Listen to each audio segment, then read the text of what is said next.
देखते हैं दूसरा सवाल क्या है। किसी धनात्मक पूर्णांक n के लिए वह रूप ज्ञात कीजिए जिसमें प्रत्येक धनात्मक समपूर्णांक को लिखा जा सकता है। मान लीजिए कोई धनात्मक पूर्णांक संख्या जो है वो m है, x है, कुछ भी हो सकता है, ठीक है। अब हमें क्या ज्ञात करना है कि इसका धनात्मक समपूर्णांक संख्या ज्ञात करना है। इस प्रकार का सवाल आपका जो है एग्जाम में आता है। तो मान लीजिए कोई संख्या ये m है, x हो सकता है, 1 हो सकता है, 2 हो सकता है, 3 हो सकता है, 5 हो सकता है, कोई भी संख्या हो सकती है। अगर उसका हमें जो है धनात्मक समपूर्णांक संख्या ज्ञात करना है तो हम क्या कर सकते हैं। देखिए मान लीजिए कोई संख्या 2 है मान लीजिए, ठीक है, या आप 3 मान लीजिए। तो हम इतना तो जानते ही हैं कि यदि हम किसी भी संख्या में जब 2 से गुणा करते हैं तो वो संख्या जो प्राप्त होगी वो एक धनात्मक सम संख्या प्राप्त होती है। जैसे मान लीजिए 3 है, 3 में अगर हम 2 से गुणा कर देते हैं तो 3 दूना 6, और 6 क्या है, 6 एक सम संख्या है और धनात्मक भी होती है। मान लीजिए 5 है तो 5 का हमें धनात्मक सम संख्या प्राप्त करना है तो 5 गुणे 2 कर देते हैं तो 5 दूना 10 आ जाता है, और 10 क्या है, एक धनात्मक समपूर्णांक संख्या होती है। उसी प्रकार से यदि यम मान लीजिए यम कोई एक संख्या है, इसका धनात्मक पूर्णांक संख्या पूछ रहा है तो आपको क्या करना है, 2 गुणे m कर देना है, मतलब 2m। यही वो संख्या है जो कि धनात्मक समपूर्णांक संख्या है। तो यदि इस प्रकार का सवाल आता है कि कोई संख्या है उसका धनात्मक समपूर्णांक संख्या ज्ञात करना है तो उस संख्या में 2 से हमें गुणा कर देना है। इस प्रकार से ये आपका सवाल लग जाता है। एक सवाल और आता है आपका कि विषम संख्या पता करना है, ठीक है। और जैसे कि किसी धनात्मक पूर्णांक n के लिए जिसमें धनात्मक विषम पूर्णांक लिखा जा सकता है। अभी हमें क्या ज्ञात करना था, सम संख्या ज्ञात करना था, अब हमें ज्ञात करना है विषम संख्या। तो मान लीजिए यहाँ पे विषम धनात्मक पूर्णांक संख्या हमको ज्ञात करना है, ठीक है। तो क्या करेंगे हम, मान लीजिए वो हम कोई संख्या m है, ठीक है। तो इसमें क्या करेंगे, अगर m में हम 2 से गुणा कर देते हैं तो मैंने बताया कि कोई संख्या हो, कोई भी संख्या हो, ए टू जेड कोई भी संख्या हो, यदि उसमें 2 से गुणा करते हैं तो धनात्मक सम संख्या प्राप्त होती है। लेकिन यदि इसमें 1 अगर हम जोड़ देते हैं तो वो विषम संख्या प्राप्त हो जाती है। मान लीजिए 7 एक संख्या है और इसका हमें विषम संख्या प्राप्त करना है तो क्या करेंगे, 2 से गुणा करेंगे और 1 जोड़ देंगे, 7 दूनी 14 15। तो 15 क्या है, एक विषम संख्या है। मान लीजिए 10 है, ये 10 है, 10 एक सम संख्या है, ठीक है। कोई भी संख्या हो सकती है, सम संख्या हो, विषम संख्या हो, लेकिन अगर उससे हमें विषम संख्या प्राप्त करना है तो सबसे पहले इसमें हमें 2 से गुणा करना पड़ेगा। 2 से गुणा करने के बाद इसमें 1 जो है वो जोड़ देना पड़ेगा। तो 10 दूना 20, 20 धन 1 बराबर कितना होता है, 21 हो जाता है। तो 21 क्या है, 21 एक विषम संख्या है। तो इस प्रकार से आपका सवाल आता है कभी भी तो आप ये वाला फार्मूला यूज करिएगा। किसी भी संख्या को विषम संख्या बनाना है तो उसमें पहले 2 से गुणा करेंगे फिर 1 जोड़ देंगे, और यदि सम संख्या बनाना है तो केवल 2 से आप उसमें गुणा कर दीजिए तो ये आपका बन जाएगा सम संख्या, और ये क्या बन जाता है, ये बन जाता है विषम संख्या। इस प्रकार से आपका सवाल आता है जो कि कक्षा 10 का जो फर्स्ट चैप्टर है वास्तविक संख्याएं, उसमें इस प्रकार के सवाल आते हैं।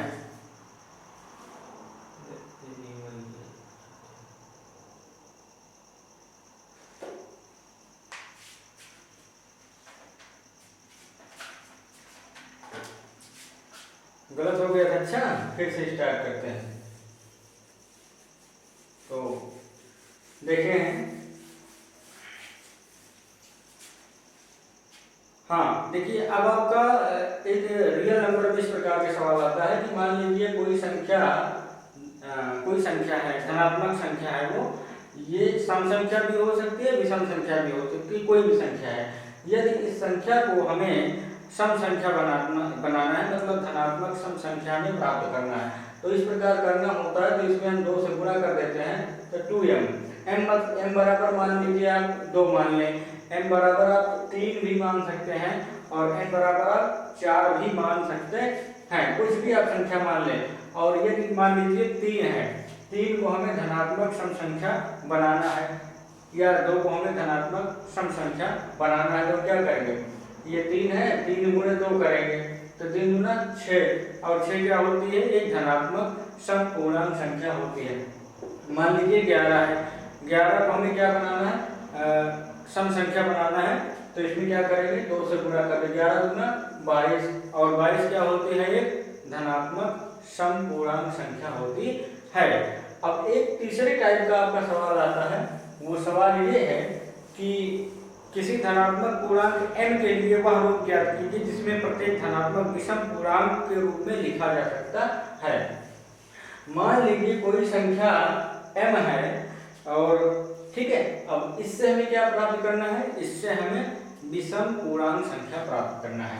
तो n बराबर कोई भी संख्या हो सकती है, मान लीजिए n बराबर 2 मान लें, 3 मान लें, 4 मान लें, 5 मान लें, 11 मान लें, कुछ भी संख्या हो मान लीजिए।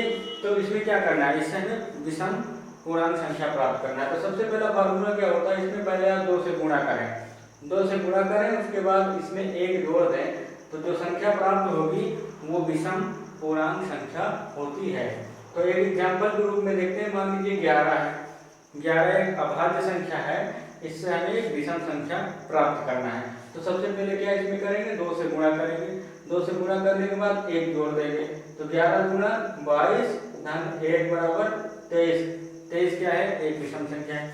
मान लीजिए 5 है, 5 को हमें विषम पूर्णांक संख्या बनाना है, तो 5 गुणे 2 करेंगे, उसके बाद इसमें 1 जोड़ देते हैं, तो 5 दूनी 10, 1 11 हो जाता है। ठीक है, तो इस प्रकार से विषम पूर्णांक संख्या जो है वो प्राप्त हो जाती है।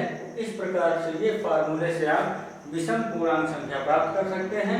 और सम पूर्णांक संख्या का क्या मैंने बताया, 2m, मतलब कोई भी संख्या हो उसमें 2 से गुणा कर देंगे तो वो क्या हो जाती है, धनात्मक सम पूर्णांक संख्या बन जाती है। तो इस प्रकार से आपका ये सवाल आ जाता है। इसको आप आ जाए तो बिल्कुल इसी फार्मूले पे आप लगाइएगा, आपका कभी गलत नहीं हो सकता है। अब नेक्स्ट सवाल जो आता है वो ये है कि 405 व 2520 का HCF ज्ञात कीजिए। 405 और उसके बाद 2520 का हमें HCF पता करना है। ठीक है, HCF मतलब हाईएस्ट कॉमन फैक्टर पता करना है। ठीक है, मतलब मासा पता करना है।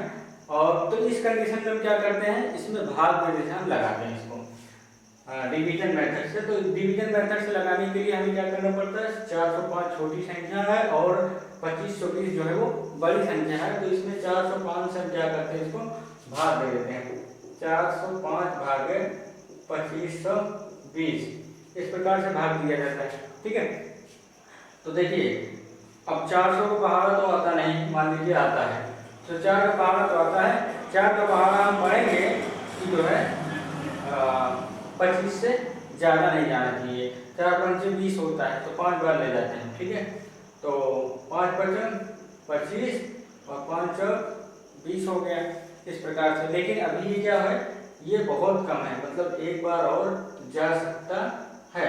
तो यहाँ पे 6 बार ले जाएंगे, 4 छम 24, तो 4 पंचे 20 और 4 छम 24, ये हो गया। अब इसको क्या करेंगे, घटा देते हैं, 0 5 में 4 में 1, ये कर गया। अब क्या करेंगे, ये 405 यहाँ पे उतार लेते हैं इस भाजक को, ये होता है भाग में से मासा निकालना। अब ये 4 बार जाएगा। ठीक है, कितने बार जाता है, 4 बार जाता है। तो गलत हो गया क्या, चले देखते हैं। तो सही है, 25 20, ठीक है, 405 है, ठीक, 6 पंचे 30 होता है, मैंने गलत कर दिया ना, चलिए कोई बात नहीं, 6 पंचे 30 और 6 चौको 24 हो जाता है। 0 12 में 3 गए 9, तो यहाँ पे कट जाता है, 90 आता है। ठीक है, तो ये वाला 405 हम यहाँ पे उतार देते हैं। तो फिर इसको क्या करेंगे, 9 का पहाड़ा पढ़ते हैं, 40 से ज़्यादा नहीं आना चाहिए। तो क्या होता है, 9 चौक 36 होता है, तो 9 चौक 36 मतलब 360 हो जाता है। 5 और उसके बाद 10 में 4 6 गए 4, ये कर गया 45 आया। अब यहाँ पे इसको रख दिया जाता है, 45 गुना कितना होता है, 45 गुना होता है 90, तो ये कट गया। तो मासा कितना आया, मासा हमारा आया 45। तो इस प्रकार से 45 वो संख्या है जो 405 को भी काट सकती है और 2520 को भी काट सकती है। तो हाईएस्ट कॉमन फैक्टर का मतलब यही होता है कि वो बड़ी से बड़ी संख्या ज्ञात करना है जो दोनों संख्याओं को बराबर बराबर काट सके। तो इस प्रकार से भागवत का आपका सवाल लगता है। इस प्रकार से इस चैप्टर में मान के चले कि HCF इस प्रकार से आपको लगाना होता है, तो आपका सवाल लग जाता है। अब नेक्स्ट आपको मैं सवाल बता देता हूँ।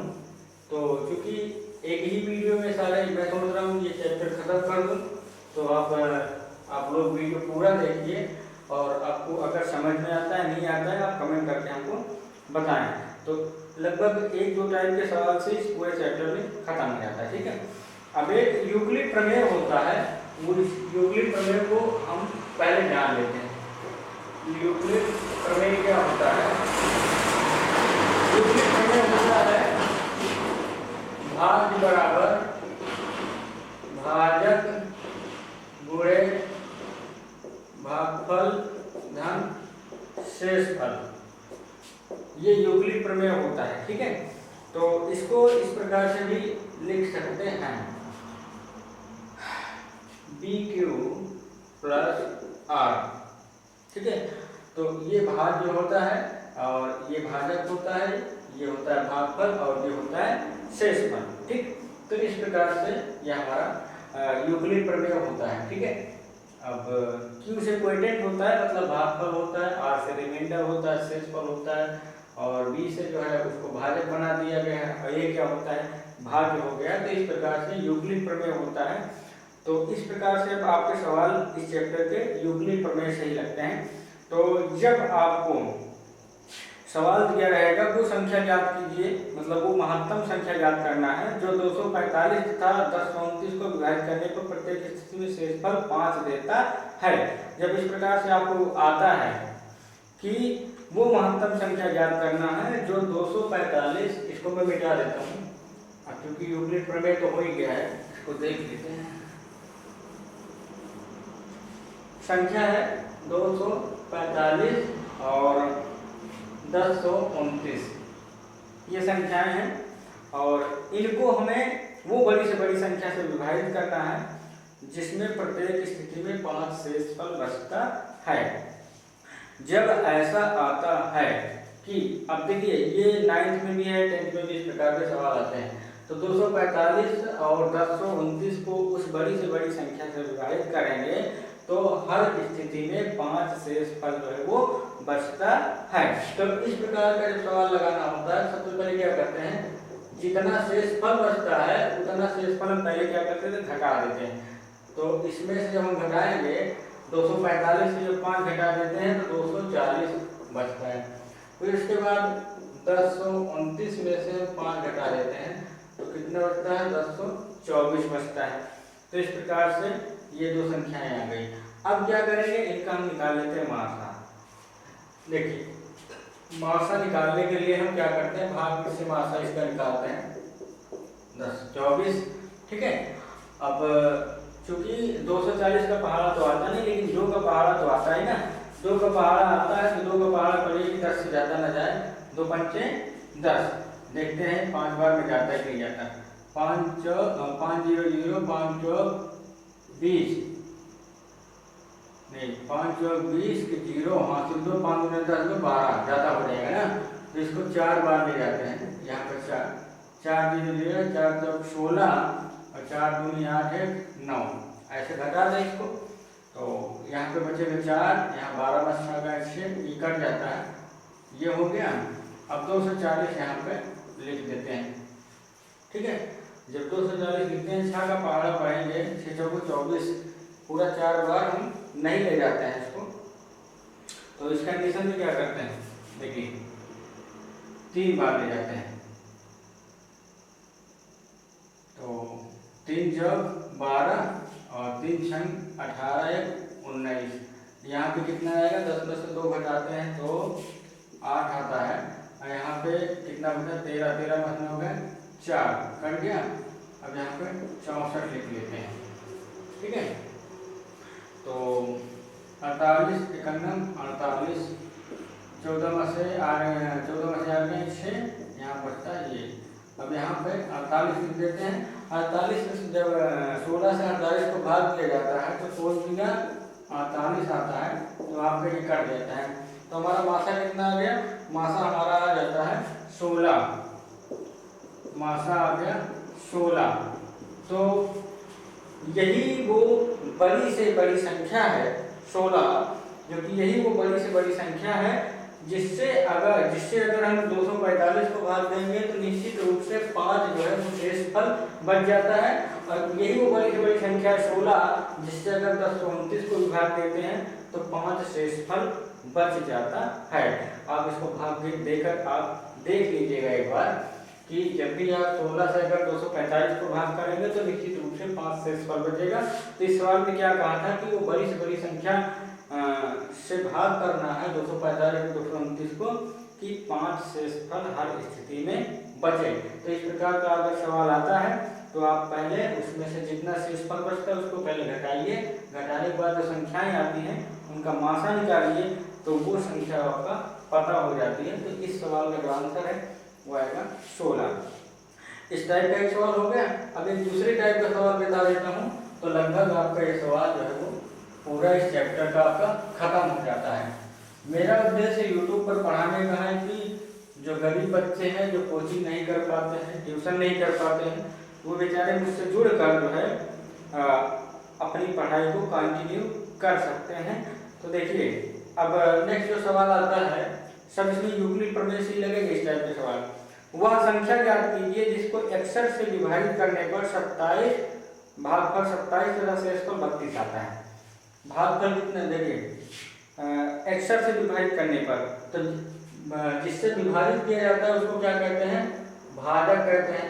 तो भाजक कितना है 61 है और भागफल कितना है, भागफल जो है वो है 27 और शेषफल जो है, शेषफल इसमें है 32, ठीक है। तो वो संख्या ज्ञात करना है जिसको अगर 61 से हम भाग करें तो भागफल 27 प्राप्त हो जाए और शेषफल 32 प्राप्त हो जाए। जब इस प्रकार का सवाल आता है, इसमें मतलब क्या पूछ रहा है, इसमें भाज्य पूछ रहा है, तो यूक्लिड प्रमेय यूज करेंगे। भाज्य बराबर भाजक गुणे भागफल धन शेषफल। तो इस प्रकार से इस प्रमेय से हम इस सवाल को बड़े आराम से लगा सकते हैं। तो ध्यान से सुनिएगा, अगर आपको नहीं समझ में आता है तो आप कमेंट करके हमको बताएंगे तो हम इस प्रकार का सवाल दोबारा आपको बताने का प्रयास करेंगे, ठीक है। तो देखिए यहाँ पे हमें क्या पता करना है, भाज्य पता करना है, मतलब वो संख्या पता करना है जिसको 61 से भाग करेंगे तो भागफल 27 प्राप्त होगा और शेषफल 32 प्राप्त होता है। मतलब वो पूछ क्या रहा है, वो भाज्य पूछ रहा है कि भाज्य कितना आएगा। तो यूक्लिड प्रमेय क्या होता है, भाज्य बराबर भाजक गुणे भागफल धन शेषफल होता है, जिसको मैंने अभी ए बी के रूप में लिखा था। देखिए भाजक हमारे पास कितना है 61 है, भागफल कितना है 27 है और शेषफल कितना है 32 है। अब इसी फार्मूले से वो संख्या पता हो जाएगी। तो हम जानते हैं सबसे पहले गुणा करते हैं, इनको पहले गुणा कर लेते हैं, ठीक है। 7 एकम 7 और 7 छन 42, यहाँ पे कुछ नहीं लिखा जाता है, और 2 एकम 2 2 छन 12, इनको 2 डालिए, 7 और 2 2 4 4 2 6 1, 32 जोड़ना है इसमें, तो 32 जोड़ दें, 7 2 9 4 3 7 और 16, तो 1679 यही आपका आंसर है 1679।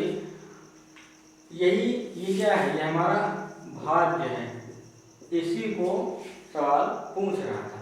तो जब भी कभी ऐसी कंडीशन का सवाल आए कि वो संख्या ज्ञात कीजिए जिसको इतने से भाग करें तो इतना शेषफल आए और इतना भागफल आए, तो निश्चित रूप से यही फार्मूला आप यूज करेंगे, मतलब वो भाग्य पूछ रहा है, भाग्य बराबर भाजक गुणे भागफल धन शेषफल। तो इस प्रकार से इनको गुणा करेंगे और शेषफल जोड़ देंगे तो आपका आंसर जो है वो आ जाएगा। इस टाइप का सवाल आता है, ठीक है। तो मुझे लगता है इस टाइप के सवाल अब हो गए खत्म। ज्यादातर एक सवाल और मैं बता देता हूँ, एक क्या कुछ और बता देता हूँ कि तो ये वाला नोट कर लें आप। वीडियो थोड़ा सा लंबा हो जाएगा, लेकिन मान के चलें कि आपका काम हो जाएगा, आपको बाहर कोचिंग ट्यूशन नहीं करना पड़ेगा, आप हमारे साथ जुड़े रहेंगे, चैनल को हमारे सब्सक्राइब कर लेंगे तो आपको नोटिफिकेशन जो है वो मिलता रहेगा। अब नेक्स्ट है सवाल, वह महत्तम संख्या ज्ञात कीजिए। सवाल ध्यान से सुनिएगा, वह महत्तम संख्या ज्ञात कीजिए, मतलब वह बड़ी से बड़ी संख्या ज्ञात कीजिए जिससे 285 व 1249 को भाग देने पर शेषफल जो है क्रमशः 9 प्राप्त होगा और 7 प्राप्त होता है। इस प्रकार का आपका सवाल आता है।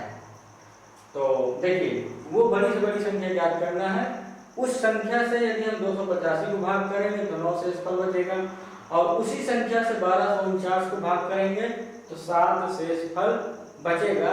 जब ऐसा सवाल आए, जैसे अभी मैंने सवाल एक बताया, तो क्या करते हैं हम, सबसे पहले जितना शेषफल आता है उसमें से क्रमशः हम घटा लेते हैं। तो 285 को जब उस संख्या से भाग करेंगे तो 9 शेषफल आएगा, तो पहले इसमें से 9 घटा लेते हैं। तो इधर से उधार आएगा 15, 15 में 9 गए 6, यहाँ बचा 7, यहाँ बचा 2, 276 आपका आ जाता है, ठीक है। अब जो है 1249 को जब भाग दिया गया तो शेषफल कितना है, क्रमशः 7 आया, तो इसमें 7 घटा देंगे, 9 में 7 घटेंगे कितना आएगा, 2 बचेगा, यहाँ पर बचेगा 4, तो ये 1242 आपका इसमें आ जाता है, ठीक है। तो 1242, ठीक है। अब क्या करेंगे, इसका मासा निकाल लेते हैं, ठीक। तो वही भाग इससे निकालते हैं मासा। देखिए 276 छोटा है, 276 से हम भाग करेंगे 1242 को, तो 276 भागे 1242। अब 200 को पहाड़ा तो आता नहीं हमको, मुझे भी नहीं आता 276 का, 200 को तो आता है लेकिन 276 का नहीं आता। तो एक काम करेंगे, 2 का पहाड़ा पड़ेंगे, 12 से ज़्यादा नहीं जाना चाहिए, तो 2 छन 12, 12 पूरा हो रहा है तो पूरा नहीं ले जाएंगे, नहीं ज़्यादा हो जाएगा, ठीक है। तो कितने बार ले जाएंगे, 2 पंचे 10, 5 बार ले जाते हैं, ठीक है। 5 छक्का 30, और इस 5 से 7 में गुणा करेंगे, 5 7 35 और 3 हासिल बचेगा, तो 35 3 कितना होता है, 38 होता है, ठीक है। हासिल तभी से 3 बच रहा है, 5 में 10 3 13, ज़्यादा हो गया, देख लीजिए ज़्यादा हो रहा है, तो हम कितनी बार ले जाएंगे इसको, और कम बार ले जाएंगे, 2 पंचे 10, 5 बार भी नहीं ले जाएंगे, 4 बार ले जाते हैं, 4 छन 24 के 4 हासिल 2, और 4 7 28, तो 30 हासिल 3 बचा, और 4 दूनी 8, 8 3 11। अब 12 में 4 गए 8, यहाँ बचा 3, यहाँ 2 में से गए 1, यहाँ से कट जाएगा, इतना है, इतना समझ में आ गया होगा आपको। अब क्या करते हैं, इसको लिख देते हैं। अब ये जो भाजक है, इस भाजक को हम लिख देते हैं यहाँ पे 276, यहाँ पे हो गया, ठीक है। अब क्या करते हैं, 13 का पहाड़ा तो आपको आता ही होगा, 138 का नहीं आएगा, 13 का पहाड़ा पढ़िए कि 27 से ज़्यादा नहीं आना चाहिए, 13 दूनी 26, 2 बार ले जा सकते हैं, चेक करते हैं, 1 बार ले जाते हैं, ठीक है। देखिए इस 2 से 8 में गुणा करें, 2 8 16, 1 से बचा, हासिल बचा, 2 3 6, 7 2 1 2, देखिए कर गया ना, तो कितना आ गया मासा, मासा हमारा जो है वो आया 138, ठीक है। यही हमारा उत्तर है। अब आपको मैं बता दूं, उत्तर अगर आपको जांच करना है तो 138 से जब आप 285 को भाग करेंगे तो शेषफल 9 बचेगा, और इसी 138 से जब 1249 को भाग करेंगे तो शेषफल आपका 7 आएगा। तो 138 ही वो बड़ी से बड़ी संख्या है जिसको 285 से भाग करेंगे तो शेषफल 9 आएगा और 1249 को भाग करेंगे तो शेषफल 7 आएगा। जब भी इस प्रकार का शेषफल वाला सवाल आता है तो पहले जितना शेषफल आता है उसमें से उतना पहले घटा लें, जिस प्रकार से मैंने यहाँ घटाया है, फिर उसका मासा निकाल लें, आपका उत्तर आ जाएगा। अब आपको कहीं भी कोचिंग करने की आवश्यकता नहीं है, पैसा बर्बाद करने की आवश्यकता नहीं है। आप हमारे साथ जुड़े रहें, आपकी हर समस्या का हम समाधान करेंगे। तो इस प्रकार से आपका ये सवाल लग जाता है। तो देखिए इस चैप्टर में लगभग इसी टाइप के सब सवाल आते हैं। तो सवाल सब इसी टाइप के आएंगे तो ये चैप्टर हो जाता है आपका फिनिश।